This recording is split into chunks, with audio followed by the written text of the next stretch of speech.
আসসালামু আলাইকুম। আজকে আমরা দেখব নবম দশম শ্রেণীর ভূগোল ও পরিবেশের চতুর্থ অধ্যায় পৃথিবীর অভ্যন্তরীণ ও বাহ্যিক গঠন থেকে কিছু গুরুত্বপূর্ণ এমসিকিউ প্রশ্ন।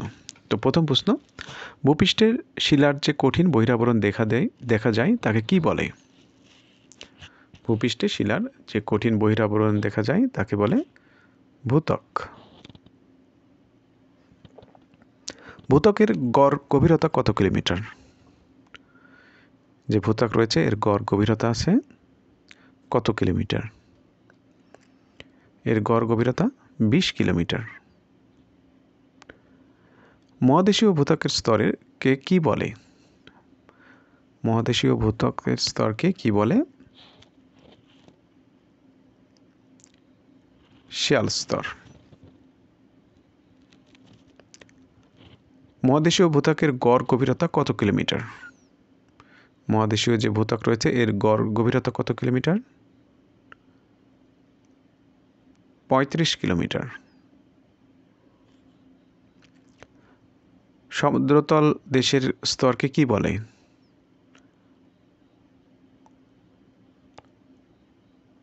সমুদ্রতল দেশের স্তরকে বলে সীমাস্তর। সমুদ্র তলদেশে গড় কত কিলোমিটার পুরু?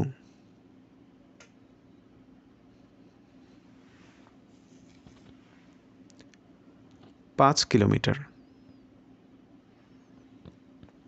কোন উপাদানটি শিয়াল স্তরে থাকে?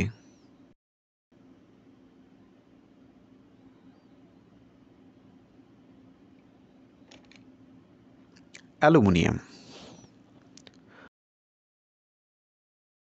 কোন উপাদানটি সীমাস্তরে থাকে?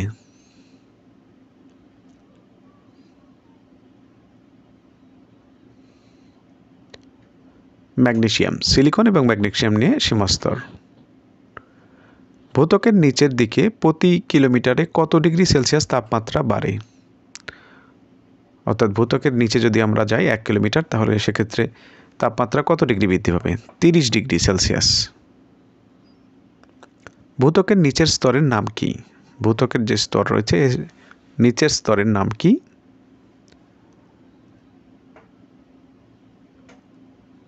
গুরুমণ্ডল।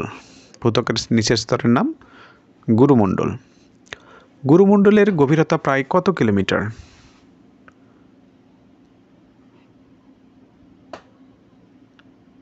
গুরুমণ্ডলের গভীরতা হল 2885 কিলোমিটার। সৃষ্টির সময় পৃথিবীর কোন অবস্থায় ছিল? তরল গ্যাসীয়, কঠিন, শীতল গ্যাসপিণ্ড নাকি উত্তপ্ত গ্যাসপিণ্ড? উত্তপ্ত গ্যাসপিণ্ড। গুরুমণ্ডল কি জাতীয় শিলা দ্বারা সৃষ্টি?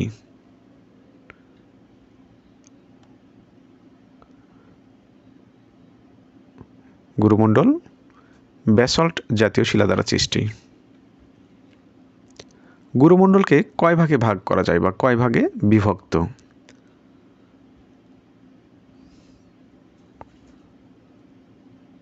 গুরুমণ্ডলকে 2 ভাগে ভাগ করা যায়। ঊর্ধ্ব গুরুমণ্ডল কত কিলোমিটার পর্যন্ত বিস্তৃত?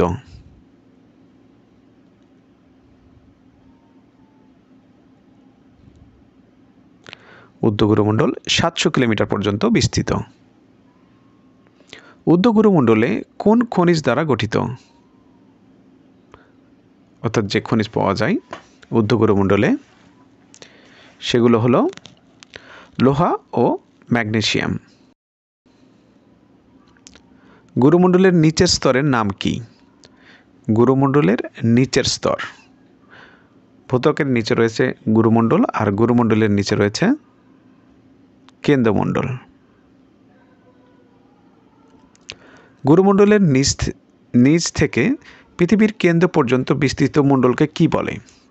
গুরুমণ্ডলের নিচ থেকে পৃথিবীর কেন্দ্র পর্যন্ত যে স্তর এই স্তরকে বলা হচ্ছে কেন্দ্রমণ্ডল। কেন্দ্রমণ্ডলের স্তর প্রায় কত কিলোমিটার পুরু?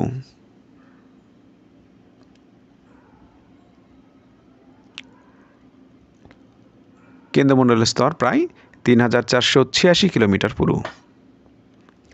কেন্দ্রমণ্ডলের তরল বহিরাবরণ কত কিলোমিটার পুরু? দুটি অংশ রয়েছে, এর মধ্যে তরল বহিরাবরণ কত কিলোমিটার পুরু? 2270 কিলোমিটার।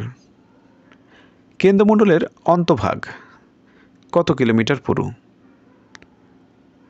কেন্দ্রমণ্ডলের অন্তভাগ এটি 1216 কিলোমিটার পুরু। কেন্দ্রমণ্ডলের প্রধান গঠন উপাদান কি? কেন্দ্রমণ্ডলের যে গঠন উপাদানগুলো রয়েছে তার মধ্যে প্রধান গঠন উপাদান হলো নিকেল, লোহা এবং নিকেল। এক বা একাধিক খনিজের মিশ্রণকে কি বলে? এক বা একাধিক খনিজের মিশ্রণকে বলা হয় কি? এক বা একাধিক খনিজের মিশ্রণকে বলা হয় শিলা।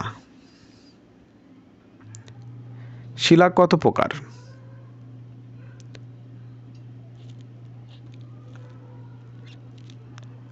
আমরা জানি শিলা 3 প্রকার: আগ্নেয়, পাললিক এবং রূপান্তরিত শিলা। কোন শিলা পৃথিবীর প্রথম পর্যায়ে সৃষ্টি? পৃথিবীর প্রথম পর্যায়ে সৃষ্টি শিলার নাম কি? আগ্নেয় শিলা। কোন শিলাকে প্রাথমিক শিলা বলা হয়?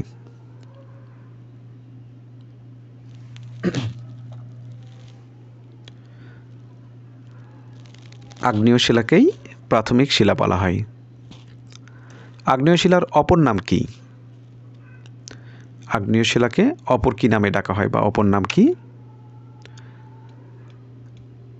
আগ্নেয় শিলার অপর নাম হলো অস্তরীভূত শিলা।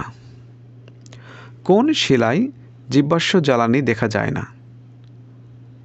জীবাশ্ম জ্বালানি দেখা যায় না বা নেই কোন শিলাতে? এটিও আগ্নেয় শিলা, কারণ অগ্নিময় অবস্থা থেকেই এই আগ্নেয় শিলার সৃষ্টি, ফলে ওখানে আর জ্বালানি কিছু নেই। আগ্নেয়গিরি বা ভূমিকম্পের ফলে সৃষ্ট হয় কোন শিলার? আগ্নেয়গিরির অগ্নি উৎপাত বা ভূমিকম্পের ফলে সৃষ্ট হয় যে শিলা, সেটি আগ্নেয় শিলা।